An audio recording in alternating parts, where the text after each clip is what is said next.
Alright guys, welcome back to the channel once again, and today someone asked me on my comment box like how to make custom node, like different kind of shape. So if you can see, I have already converted this box into the like little bit, it looks like ellipses.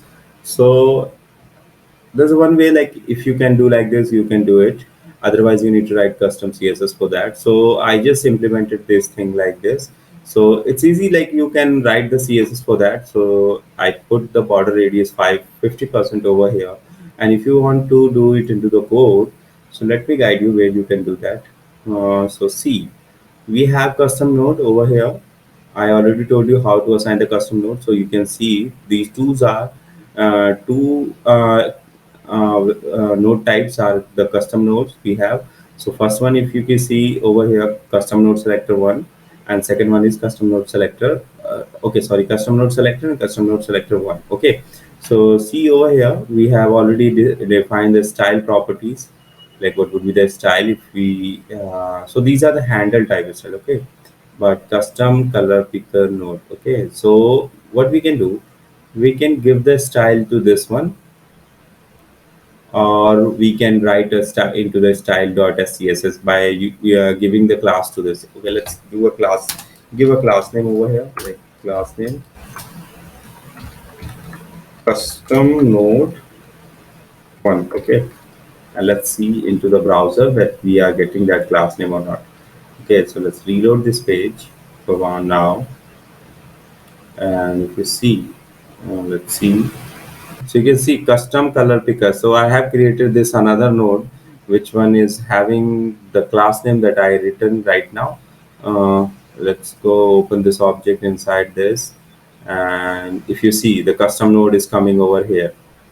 See, this class name is coming over here. So all the input properties inside of this. So what we can do, we can define the class property to this one. Like we can style it like this. Okay, so just give a padding. Let's give a background color first. Background color. Okay, so background color would be, I would like to have, let's choose one. Okay, so this one would be better. Okay, give some padding to this. Padding would be 1 rem.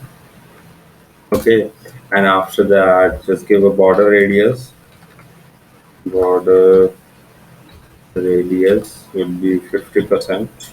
Okay, so you can see it's gone to ellipsis, but if we fix the width and height, so I will like to put the width equals to 10 rem, 10 rem, and height also 10 rem. Okay, so now it looks like a circle, but if we reduce the width and height, like 2 rem, it would be 2 rem, and width also would be 2 rem, so it's gonna look like a circle, 2 rem. So see, it's looking like a circle, and you can connect this node to any of these nodes. Okay, so that's how you can do. So about the content thing, you can manage by yourself, but like if you assign the font size will be 10 px. Okay, so you can see the font size had been reduced as well, and if you can see, it's working fine. And also you can connect this node like this. You can connect these pointers. Okay, so this is how you can create multiple kind of shapes for your custom node. So what I just did normally, I just assigned a class over here and pick that class and put it into your style.scss. So you can create a style.scss file over here like this. Create a style.scss. Okay, wait a minute. Let's copy this all the style first. Control C, and okay, go make the style.scss file this style.css. Okay, I'm not gonna say css, and let's copy that class name. What was that class name? Custom node selector one. Okay, first copy the styles dot a, and let's replace this a with the class name. Control C, Control V. Okay, so custom node one, and you can just put this file inside the React flow. Okay, so this is my parent component where I'm rendering everything. So style CSS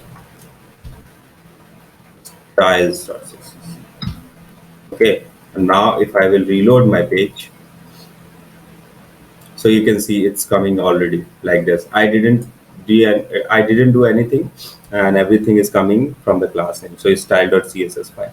So that's how you can customize your custom nodes with this style property, and it's very easy. No need to figure out everything, and no need to understand everything if you know HTML, CSS, and React thing. So you can do it by yourself. So it's very easy library to use, and there's no any kind of hard stuff that you need to learn a lot of things into that. Just go with that and start learning, and you will be able to do anything into that. Okay, thank you so much, guys. Thank you for watching, and that's it from this video.